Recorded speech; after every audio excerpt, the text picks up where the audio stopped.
Rubik's Cube. All the way back in the right. Oh, We got this one here. Let's do all the way in the front then, real quick. Like 6 microphones. I have just a question online. There's a lot of stuff going on about a possible prequel or sequel. So is there anything you can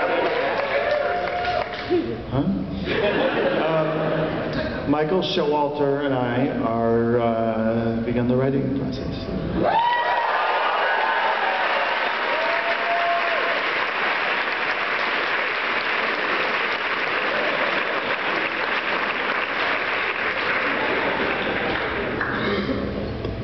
Okay. Hi. My question is about the music in it. I know you That's probably. fine. I think a question about the music's okay. Sure. Okay.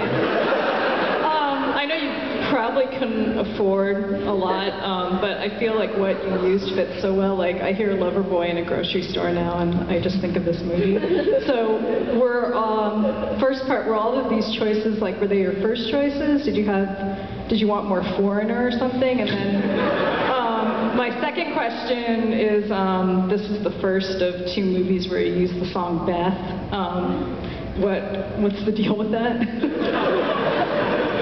To answer your first question, a vast majority of it was our first choice. I know that early on I knew I wanted to start with Jane, and Loverboy was always in my head. And so yeah, a lot of, I think one of the ones I wanted that we couldn't get was Ride Like the Wind, for what turned out to be the Higher and Higher sequence, so Blessing in Disguise. Or not. But, it was a very, very different time in music licensing for movies. At the time, we were able to do step deals where we'd pay very, very little, a few $100s for a lot of these songs, and then just have a contract that we paid them more as the movie makes money, which it never did. Today, that's just, you can't do that. You can't license the songs without paying $50,000 or $100,000 or more. So it was a lucky, just before that all, before the music business imploded and their only form of income was movies. And then the answer about Beth is, it really is sort of coincidental. I mean, I am definitely a big Kiss fan, and it just happened that the song Beth fit in the right way for both of those movies, both of those situations. We have time for one more.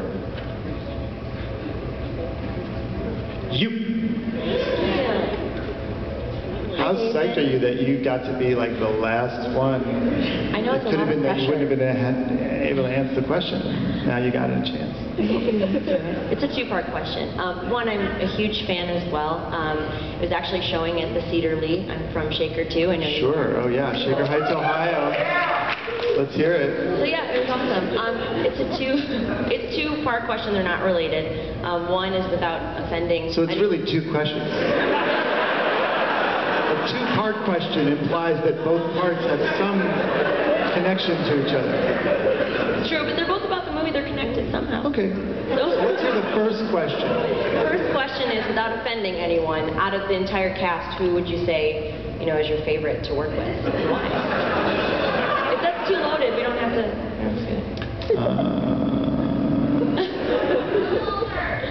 Show off.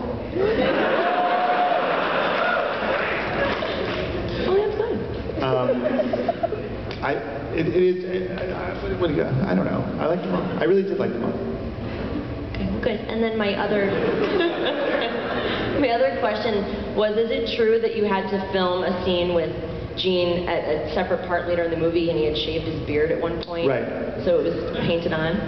Correct. The scene where he says, I'm going to go to my room for a second, that scene where he's peeling a potato, we had one half day of reshooting, which was in July or August, and the rest of the movie was shot in May and June, and he had shaved his beard by then, and so we did not have the top fake beard people. And nor the budget or the time. And so they did thatched on very bad fake beard. So our thought was, let's do by far the closest shot of him in the movie.